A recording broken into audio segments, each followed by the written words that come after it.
All right, welcome back to now the 11 o'clock hour of Chicago Now. I'm Gabriella Primus. I'm Tia Ewing. Good morning. Good to have you here. I know, it's good to have a little bit of switch up. Anthony was so fun.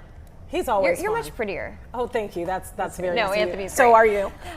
Okay, let's talk about what we're gonna see during the show. So have you heard of this TikTok trend, golden retriever boyfriend? No, I'm like, You well, have not? I had to go look it up. Once Tia, I saw everything. you're like the person I would go to for social media trends and knowing what's going on. So a golden retriever boyfriend, it's kind of all in the name, right? They get excited, just a hyped up person.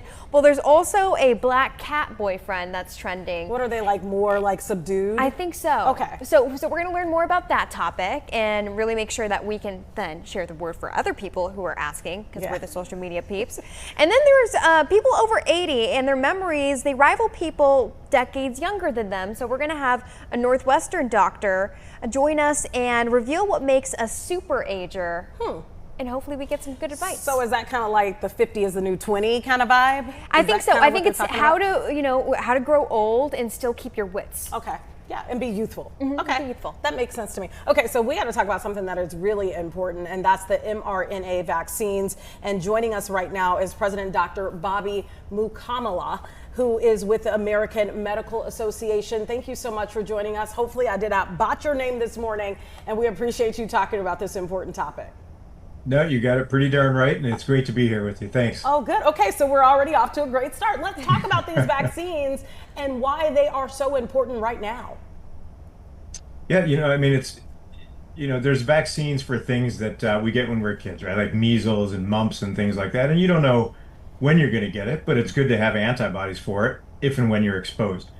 And then something like COVID happens and you can get it tomorrow, right? Like it's blowing up in our country. And so we need good, quick access to something that's going to protect us. And we could go for a regular vaccine, which would take a year and a half longer than it did with mRNA vaccines. And because of the mRNA vaccines, millions of people were saved as far as their lives go. And then probably even more than that just didn't have to suffer through COVID and then have, we all see the long effects of having COVID. You stay alive, but you're not healthy. And so it's nice to have a tool to quickly deal with those things. And now that's at risk when all of a sudden, $500 million, we're not going to do that anymore, right? We're not going to study that. We're not going to evolve that. It needs work, but it was great to have it. And now it looks like we might not. So you kind of touched on it there, but what are your biggest concerns with this funding cut when it comes to vaccine research? Yeah, I mean, it's a big time cut to investigate it, right? Like when something is available, but it could be improved, right? Like even with COVID, right? I remember getting my vaccines and I had to get another one and then another one because the thing was mutating and we needed to update it. How cool would it be to have a vaccine that didn't have to be updated, right? But how does that happen? We're not there yet. How do you get there? You got to do research, right? But now we're saying, you know what? We're not going to do any more research on that. It was bad from the beginning. That's not science, right? That's an opinion of science, but it needs to be scientific. And that's why we need to improve it by continuing the research. And then, it's not just the COVID virus, right? I mean, mRNA is something that's been researched to treat cancer, to treat the consequences of having HIV, the Zika virus. There's some pretty cool stuff that it could do. And now all of a sudden, if we're not going to research that, I think we're missing out on something that could truly help us. COVID-19 really hit us all by surprise. We didn't see that one coming. And here's, I guess, my biggest question surrounding this. There are other diseases that are out there that are maybe in like little small areas right now in different parts of the country that could become a big deal. What does this research, cutting this funding off, if one of those were to pop up, does that mean that the U.S. isn't prepared to handle it? Yeah, exactly. I mean, because we need something quick, right? When something pops up, like you said, as opposed to kind of being there all the time and in a lesser amount, then we need to be quick about being able to help people in our country, right? And that's what the whole world has to worry about. And now all of a sudden, when you can't be as quick and you're relying on something that's going to take longer, right? We know as doctors and scientists that to do it this way is going to take longer, and to do it this other way, we can go faster, right? And now all of a sudden, those things are at risk. We may suffer, and I don't want to be in a position of being in the United States, and all of a sudden we don't have an answer. But other countries in the world are sticking with something that's science, right? To investigate and look for other solutions. And we didn't. And what are we going to do? We're going to have to go to them and say, hey, What have you come up with, right? Is there anything we can use? That's not where we want to be as leaders in this world. And that's exactly where we're headed if we don't do our research. This also brings up the conversation of availability and cost. So should families expect changes in pricing and access when it comes to mRNA vaccines? Yeah, it's one of those things that if it's not funded, right, and then there's a lack of it, and all of a sudden it becomes something that you have to, deal with your insurance company and say, hey, look, I'd like to get this, and the insurance says, you know what, that's no longer something that's funded. It's not something that the government says you should get, and because of that, we're not going to pay for it. Well, what if your doctor, right? People like me, people like the doctors of the American Medical Association, which represents the biggest representative of physicians in how we think about taking care of our patients in the country. What if we say we'd like you to get it based on the science that we've learned in medical school all the way through where I'm practicing today, but your insurance doesn't cover it? That's just a terrible conversation to have. But unfortunately, we have to have that with a ton of things like prior authorization and now with vaccines. Dr. Kamala, I guess my question here is, I want to give you a real life scenario. If there is a new COVID-19 variant that pops up tomorrow, there's no vaccine for it, the funding has gone away, this thing is spreading rapidly. What does that look like for me? If I'm, for Gabriella, for you, if we're out here in the world and we can potentially get this, what does that mean on the vaccine front?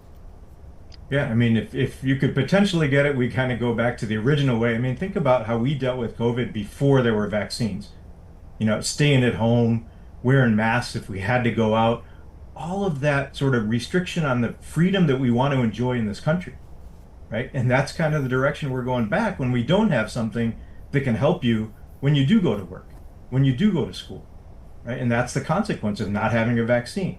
And I don't want to go back that way. I'm sure you don't want to go back that way. You want to be able to go out and do what you need to do for your family, for your friends, for your job, and have an immunity so you're not suffering the consequences. And yet, to your question, that's the direction we head if we don't have something to help you when we need it.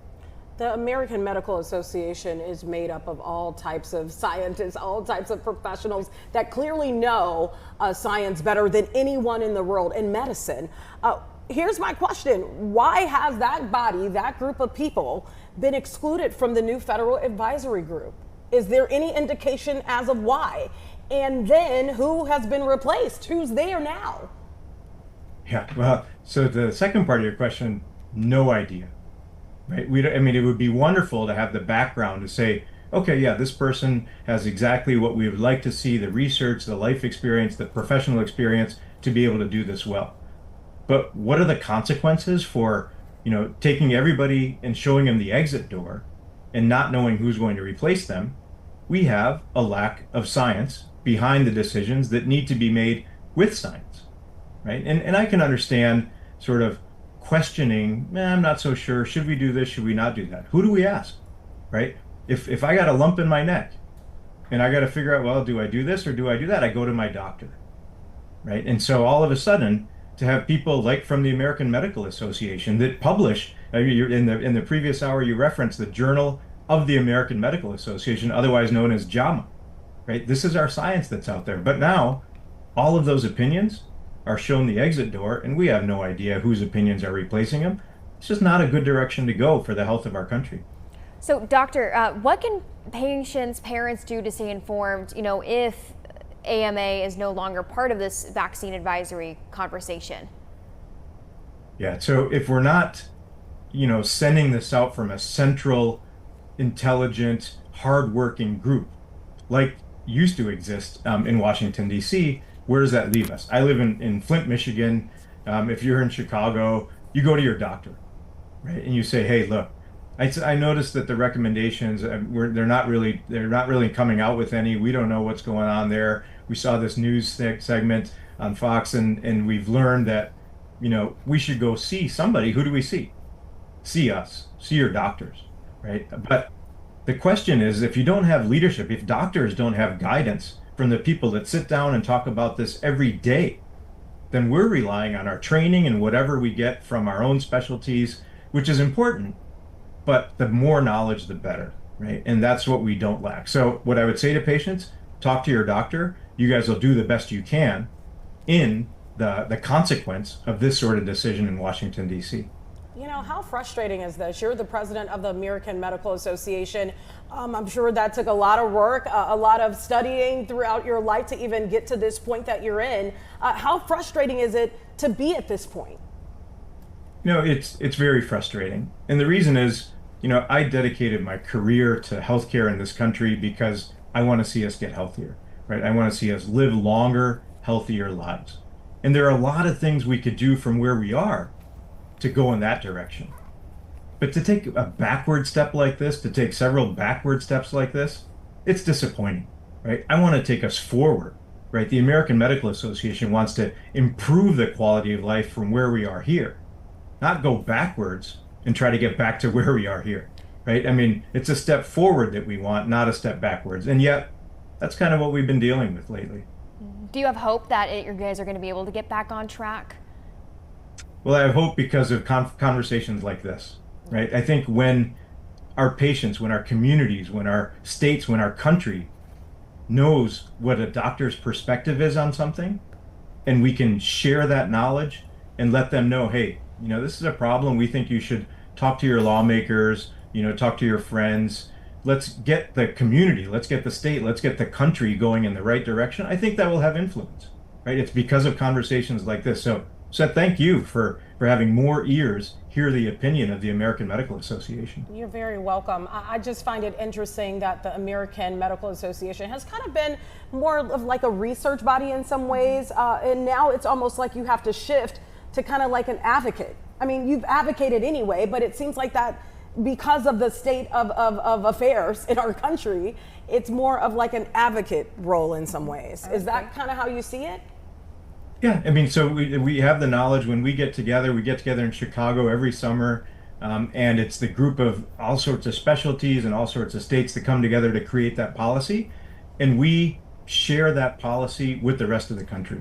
In addition, we do the research, and that's what JAMA is that I just mentioned, but now we also see as our role helping the public understand why it is that I say something like this, right? It's based on science, and sharing that knowledge with people I think will help to sort of minimize the damage from what's been done and improve the chances of keeping our country healthier. And that's our role, the American Medical Association. That's our responsibility.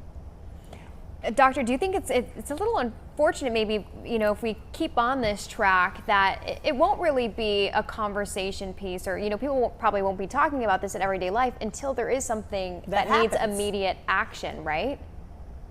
Well, yeah, I mean, that's a bad consequence, but a certainly possible consequence.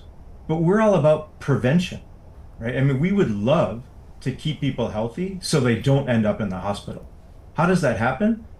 When you go in for something, right? I'm an ear, nose, and throat doc. When somebody comes in to see me to get their ear cleaned out so they can hear better, that's a great time for them to ask the question about, hey, I saw this on TV. I saw this on TV in Chicago. What do you think about that, right? That's what we do in our offices. That's how we keep people healthy.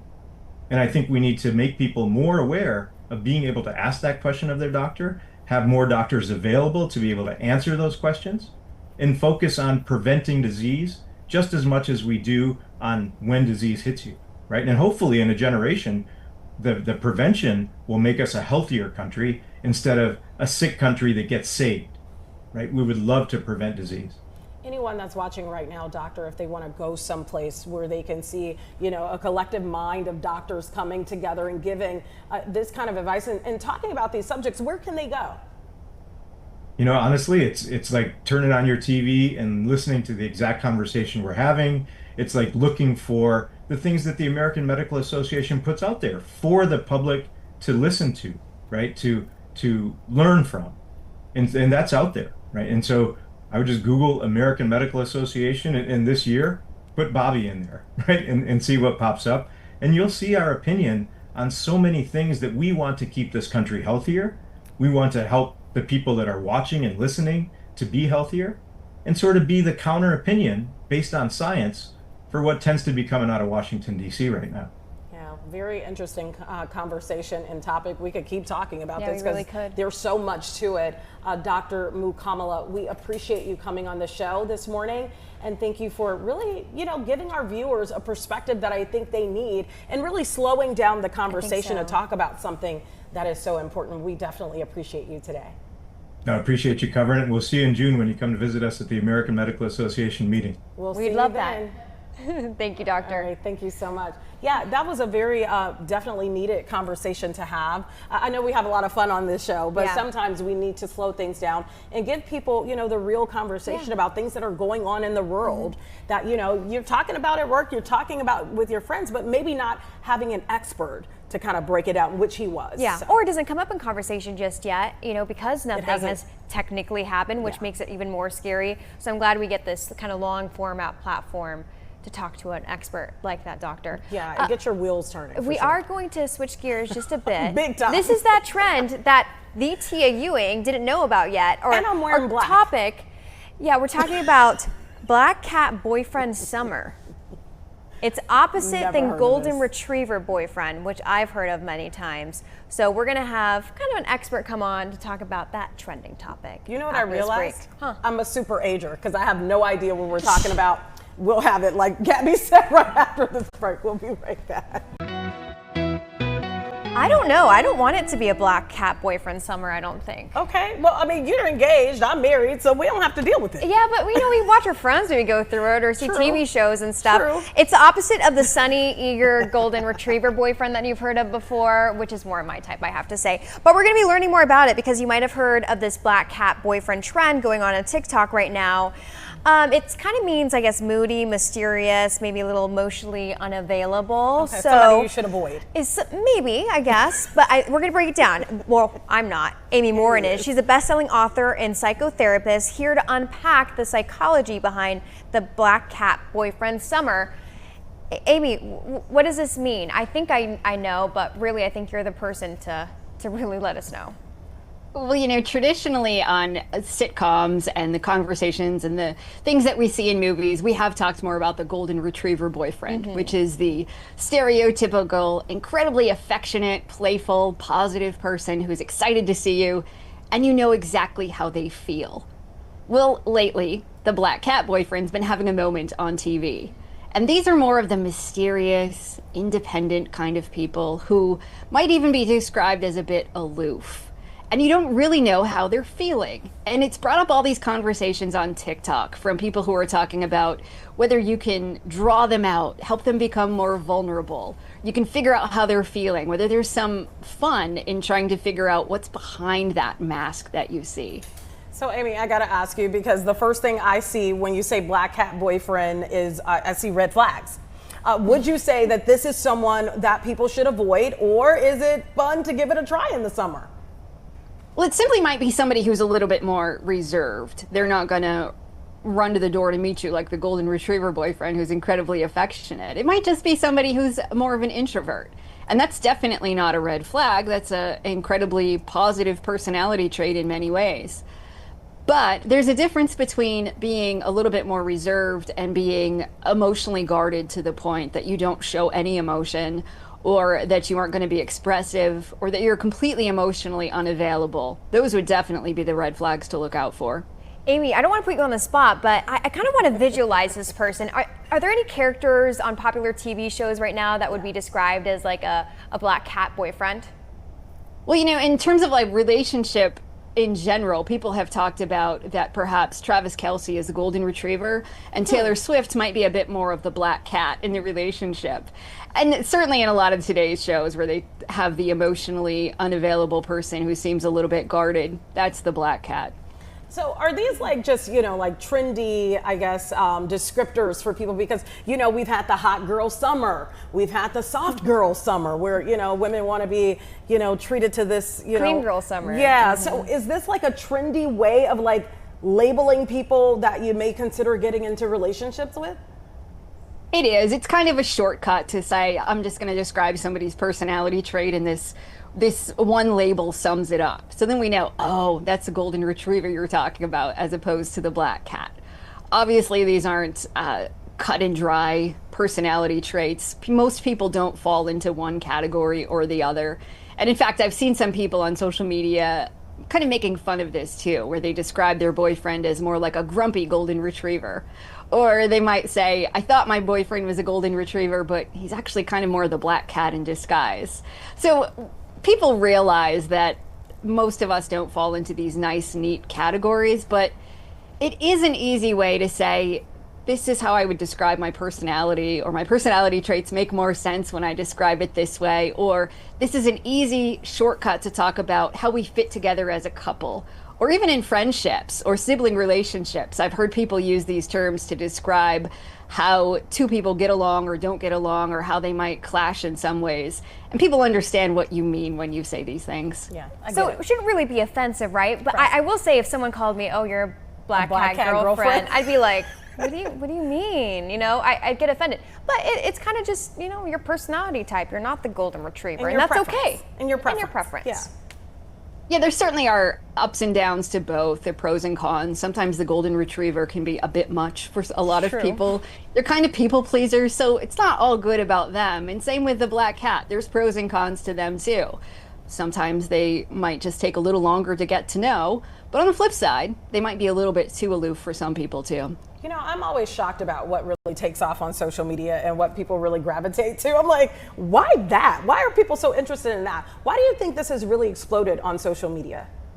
I think because it's just a really fun way to put people's personalities into categories and to describe the mix and the match and how we see people interacting. And for some people, it's like an aha moment of, oh, that's the kind of person that you're dating.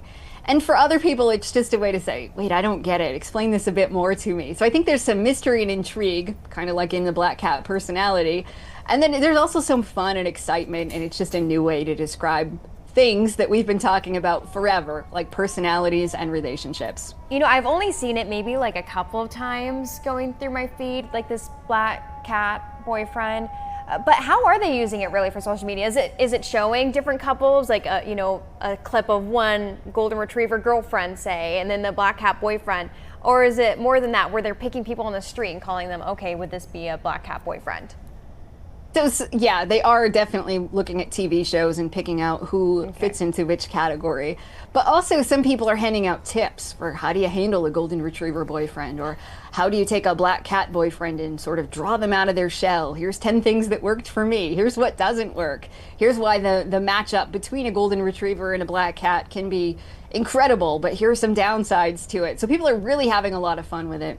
Yeah, that's helpful, I think. You know, because maybe you've never been in that situation with someone before, and you don't really know how to handle the golden retriever or the black cat. It's so funny to label people that way to me. Let me ask you this: you're an author. What kind of books do you write? Tell us about some of your books.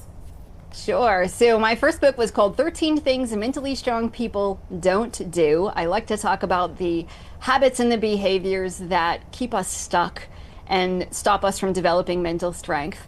And I've gone on to write a series of 6 books. There's one for parents, one for women, one for kids, and my newest one is one for couples. 13 Things Mentally Strong Couples Don't Do.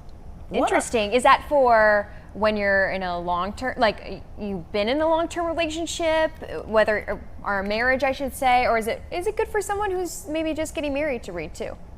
It's definitely good for both. In fact, I have a lot of single people who are reading it because they say, I want to become a better partner someday, or I've struck out in a lot of my relationships so far and I want to know, how do I get better? So they've been finding that the book is helpful in knowing in a future relationship, what sort of things do I want to avoid so that I don't create damage or sabotage this relationship? Now, we want people to read your book, but if you could just give us 3 things that people should not do, what would you say? If I were to take 3 things from 13 Things Mentally Strong People Don't Do, I would say that they don't waste time feeling sorry for themselves, they don't give away their power, and they don't give up after their first failure. Very good. I love that. I read also you're a psychotherapist, and you're probably practicing. A lot of your advice, is it about relationships? Is it about family? You know, what are most of the conversations that you have with your clients? So it all depends. I've seen people who have struggled with lots of relationship issues, people who are struggling with parenting issues these days, things like, do you let your kids be on social media? Do you give them a phone? How does that work? Seeing a lot of stress around work these days too, from people who say, I am working in a hybrid job and that's been stressful, to other people who say, I just can't shut it off. I feel like I'm working 24/7. So there's certainly trends that we see over time, and our digital world and technology has created all new sets of problems that a lot of people just aren't really sure what to deal with right now. Yeah, I always tell people I think therapy is good for everybody, because you don't realize it, but like as an adult, if you take any type of trauma into your adulthood and you carry it with you, like you got to get rid of that stuff. So I always advocate for people to see a therapist. So I'm happy to know that you're a therapist. I'm happy to know that you're giving advice to people. What advice would you give to someone, because we are talking about relationships and boyfriends and girlfriends, would you give to someone that maybe they're watching us right now, maybe they're looking for love, they haven't found it? What should they be doing now to kind of work on themselves to prepare for that love to find them? Self-awareness is huge. One of the things we're seeing is so many people are getting tired of dating apps. And one of the reasons that they're getting tired of dating apps is because they read somebody's description of how they are, what kinds of things they do, and they have an expectation of what this person is going to be like. And then you meet the person, and the description does not line up at all with who you see as a person. And that's why self-awareness is so important. Like, maybe you want to be outgoing, maybe you want to be a friendly person, maybe you want to be positive. But if that's not you right now, just own it and work on yourself. You don't have to describe yourself as the ideal version of you, but to accept who you are, change what you want to change, and say, I'm going to be okay with who I am so that I can meet the right person for me. You don't have to put that idealized version of yourself out there in hopes that you're going to attract somebody. Because we're seeing that so much right now from dating profiles, where people are viewing it more like a competition. So they're putting the very best traits forward, things that they wish they were able to do, or the way that they wish they were. And then when they put it out there, they're just not getting into the healthiest relationships because they're not matching with the right people. Yeah, very good advice. Amy Morin, thank you for breaking down Black Cat Boyfriend and also Golden Retriever Boyfriend and all the other tips and tricks that you have. If people want to buy your book, where can they find it? And also, where can they follow you? So my website is the best place, Amy Morin, LCSW, as in licensed clinical social worker.com.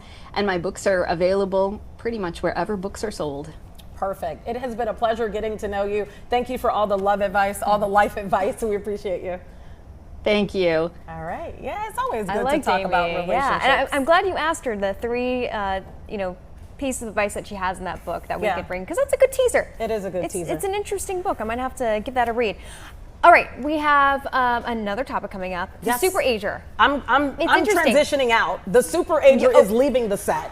But you're going to have to watch from downstairs then and Yeah. let us know what you think about it. I got to do the noon. But Elizabeth Matthews is coming to sit in the seat, and I'm sure you guys will have a good time talking about SuperAgers. So we'll be right back.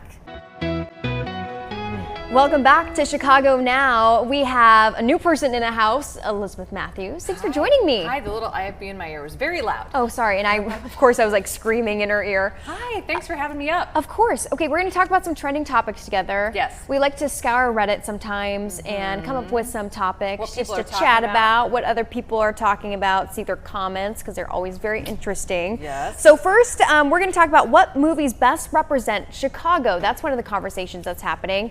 Do you have one that comes to mind that you think? Ferris Bueller. That's exactly what I thought. I think that's a generational thing, right? That's like the generational And to be answer. honest with you, I've watched a lot of movies, but also I'm not Jake Hamilton, okay? No, me I don't have him neither. just like in the back of this little noggin and my wanting to problem, bring too, up in a is second. my husband and I will be like, oh, we should watch a thing. And then I'll say, yeah, sure. We get 10 minutes into it, and I go, And you wait, I've fall already asleep? seen this. I can't remember what I've watched. I have an old brain. Oh, we're going to be talking about SuperAgers. Yeah, actually, that's going to be perfect. gonna be What a perfect. great transition. Okay, there you go. Okay, so let's bring up that Reddit post because I kind of want to read Yes. what they had initially posted when they posed this question to what people are saying. to everyone here in Chicago. So, what movies best represent Chicago? I asked a similar question about literature last week and got some great responses. What films best capture Chicago to you, whether it's the history, culture, or environment? I'm curious what y'all think. For the curious, here's a lit thread. It says, but as you said, I think honestly, yeah, Ferris Bueller's Day Off is kind of the answer, at least for me. It's really You see all the different hot spots around the city. Okay, Chicago's a film. Ferris, see, number one. You know, it's right up there. Okay, yeah. Right? Blues Brothers, of course. Home Alone, of course. Wayne's World, out in Aurora, of course. Oh, The Fugitive. Hoop Dreams. Yeah, I mean, you know, there's a ton. Captain Ron. There's a ton. I can't look at the Harold Washington Library and not think of Batman. Yeah, sure. Sure. Yeah. I mean, it's a great city to be able to film in, and there's so many different, you know, parts of it. No matter what kind of film you're producing, no matter what kind of, you know, background, scene, landscape you're looking for, we've got it. We've got the lake, which looks like an ocean. We've got the city. We've got the suburbs. We've got forest preserves. You know, you got I feel that like right. I'm trying to sell it to the film industry. Come on, not that it needs any help. I think we're missing one on there. Windy City Rehab. I'm a big HGTVer. I'm a big HGTVer. Sure. Why is that not on the list? I need to comment It's on not the a film. post. It's not a film. It could be. Gabby. It could be, Elizabeth. It could be. Okay, let's talk about the next topic. If you had one word to describe Chicagoans as a whole, what would the word be? That's another question someone posed. It says, I'm really curious to hear from Chicago natives in this subreddit. Recently, I arrived in Chicago. The food is amazing and it is still a lot to get used to. I come from suburbia and I have not spent time around Chicago at all, but I have met some very nice people here. I would have to agree. Do you have a word to describe Chicagoans? The first thing that comes to mind is just Midwestern. Yeah. Or just, there's something about, and I'm such a fan of being, you know, born and bred. I was not born in Chicago. I was born in a very small town downstate. But just, I love that Chicago, this big, beautiful city, is in the smack dab in the middle of the Midwest. And I just feel like we have those values. And it's not just where I'm from, you know, it's all of the city just has a different vibe than New York or Los Angeles or DC or anything. Also fast. Chicagoans are fast.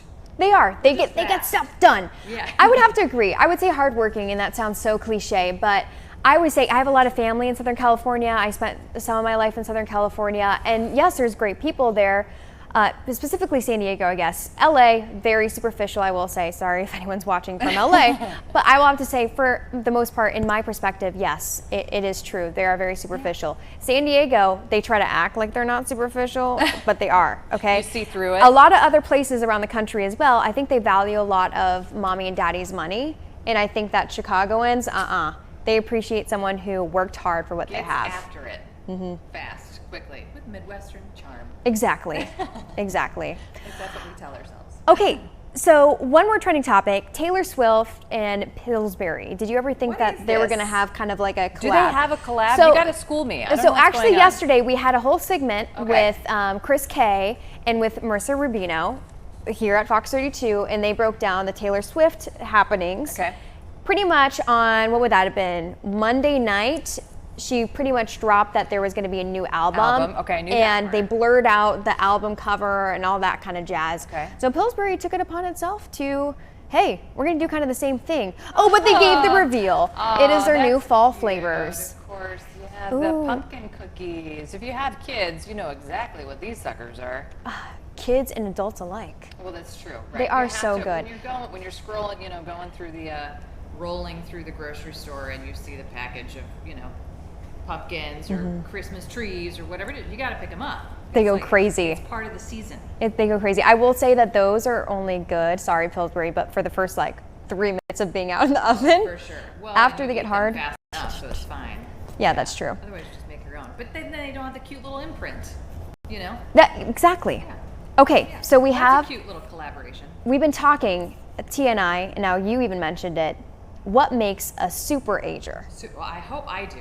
I hope so too, but Don't we all? I think we're going to get some good tips on how you can become a SuperAger. So I'm going to bring up Dr. Sandra Wintrob. I hope I'm pronouncing that right. You spent 25 years studying a remarkable group of people known as SuperAgers.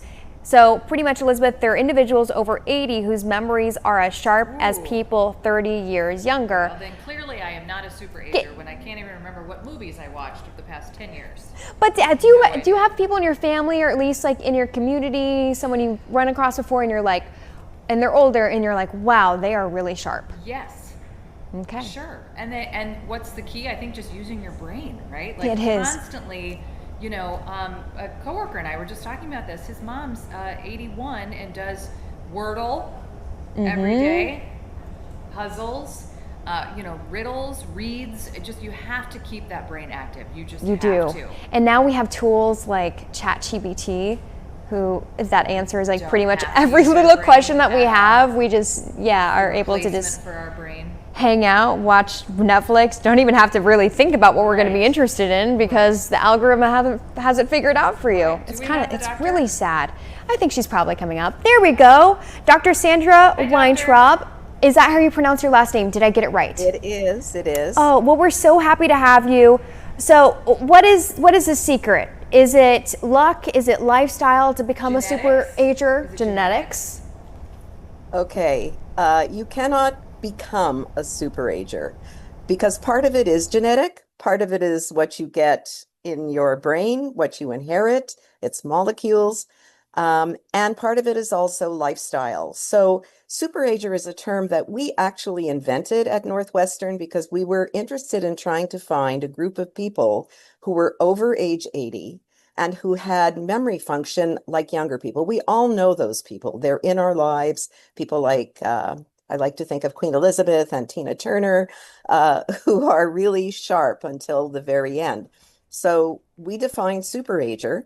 We sought people like that, and then we studied them to see what are their lifestyles, what are their biology, what is the biology in their brain like. And I think the most important thing we've had to contribute is what we see in the brain. These people are incredibly altruistic and donate their brains for science. And that has been really the most striking thing that we can offer about this unusual group at this point in time. We're still going. And Doctor, I want to mention to the audience that you're a professor of psychiatry and behavioral sciences and neurology at Northwestern University. Let's make sure we get all your credentials in there because you definitely know what you're talking about.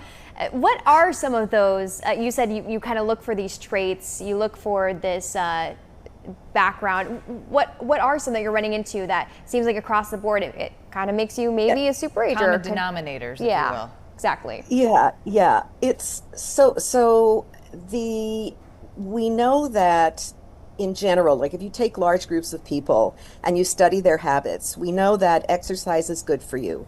Food, eating properly is good for you. If you're depressed, treating depression is good for you. If you have sleep disorder, that's good for you to treat all those things.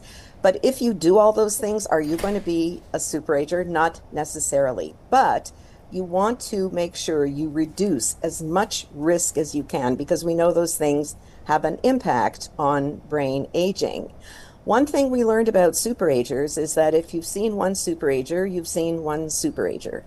There's one thing they have in common, which is their desire for socializing, for social relationships. They're quite gregarious.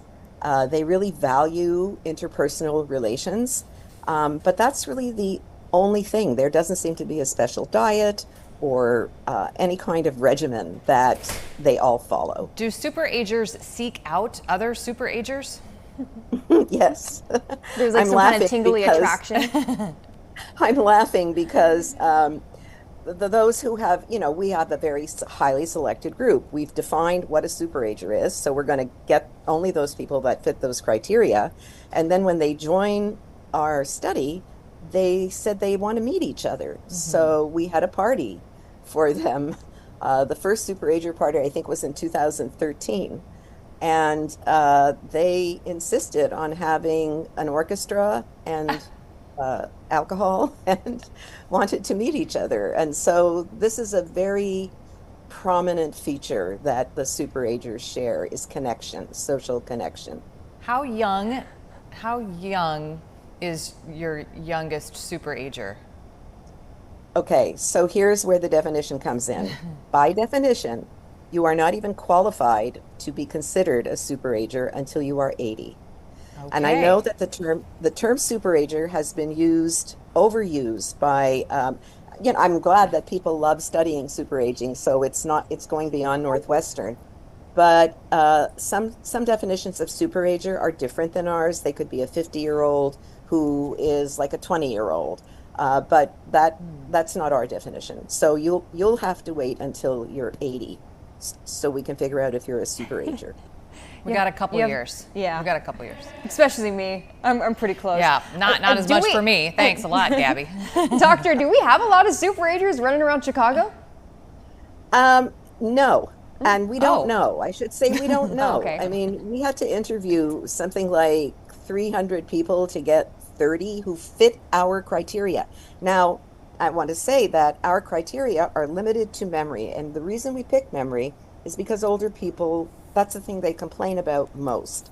But could you be a super, like Simone Biles, do a backward flip on a balance beam that nobody else can do? So super is how we defined it in terms of memory. But I'm sure there are a lot of older people in Chicago, Illinois, all across the country who maintain some superness in something beyond the age of 80. I want to know if there's a, I'm 39. Is there is there something you can ask me or a test that you can figure out if I'm going to be a superager, or do I want to know? Maybe I don't want to know. No, there is absolutely not. But you bring up a very interesting point about tests. I'm a neuropsychologist, so what I do for a living, or partly, I'm a clinician, and I evaluate people who are experiencing cognitive decline. And so we have tests that when you feel you are having a problem, you can come and be tested. We can determine, are you normal for your age? Are you normal for somebody, for you specifically, because we know that maybe in the past you were above normal. Are you still above normal? These tests are not done typically until somebody is starting to experience symptoms, but we are trying to convince people that when you get into your 50s, which is where those so-called age-related changes start taking place, that you get a baseline. We don't know what you were like. You know, if you come into my office and you have a heart attack, we know what your heart was like because you've been to the doctor. But if you come to my office and you say, I'm losing my memory, I don't know what you were like when you were at your very best. So we need to pay more attention to cognitive health, to brain health, and to establish metrics that can be used for early identification. It's not, you can't accept that, oh, they're forgetful, they're just getting older. That's not true. Doctor, I hear a lot about brain fog. Is that normal? Is that something, if you do feel like you're experiencing brain fog, should you look into it more, or should you think, oh, maybe I'm just tired that day, Or I didn't mom eat brain. enough, Mom brain? or I'm busy? Can you please just define brain fog for me? What do you mean by Yeah, so for someone my age who's in their late 20s, thinking like, oh, I can't recall what that person's name is. I don't Someone know you what went I to did high a school few, with or yeah, something, who I you did, know, or- what I did a few days ago. I'm having a hard time recalling words, things like that. And you could say, oh, yeah, that's Okay. brain fog. Okay. So brain fog is a very foggy concept, and it includes a lot of things, including what you just described. So every person has a moment when, oh my gosh, I can't remember, I saw that movie, I can't remember the name of the movie or the actress. It's okay. But if it happens every day or very often, and if your friends and your close people who know you well are saying, you're really having a lot of trouble thinking of words, that's when you want to seek help, not when you have just, an occasional blip, because we all have that. There's so many reasons: not sleeping, having too much to drink the night before, not waking up on time, or all kinds of explanations for those blips. You've been studying superagers for 25 years, yes? Yes, Have you more. more than 25 years? Have you seen an increase, a decline? Because I do feel like we're talking more and more about Alzheimer's, more and more about dementia. So you're asking me if I've seen an increase or decline in dementia, Alzheimer's, superaging? Superagers. I'm sorry. Superagers. Yeah, as I said, because we're defining them, it's not like we're seeing more. We're seeing a lot because people want to be in our research, and they send me letters saying, oh, I think I'm a superager. So what we are seeing, and I think what the most important thing that we've done at Northwestern in terms of the superaging phenotype is looking at post-mortem brains of individuals who have donated their brains for science after death, who are superagers. And what we have found is that over the age of 65, just about every brain has some Alzheimer proteins. Some have a lot, some have a little.